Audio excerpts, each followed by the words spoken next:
तर नमस्कार छत्रपती संभाजीनगरकरांनो, यावेळेस चुकू नका एक उमेदवार निवडायला, कारण हर वेळेस कोणीतरी येतो आणि गोरगरिबाला खोटे आश्वासन दाखवून चालला जातो, पण काम काय करत नाही. पण आता एक असा माणूस पाहिजे जो हर एक माणसाला समजून घेऊन त्याचे काम करेल. असा तोच माणूस करू शकतो जो त्या परिस्थितीतून बाहेर आले.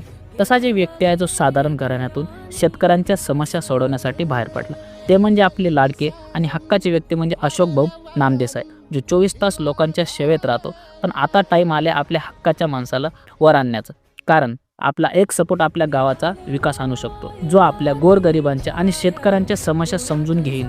तसेच कामे, लाईट, रस्ते, पिण्याचे पाणी योजनेचे लाभ आपल्याला आणून देईल. हे तर काहीच नाही, जे शेतातले नुकसान भरपाई आणि स्वच्छता यासारखे कामे दुरुस्ती करून घेण्याची गॅरंटीसुद्धा घेतील. जर आपल्यासाठी कोणी एवढं जरी केलं तरी आपला गाव हा एक विकासाकडे वळू शकतो आणि प्रगती करू शकतो. आपला एक सपोर्ट हेच आपले विकास आहे.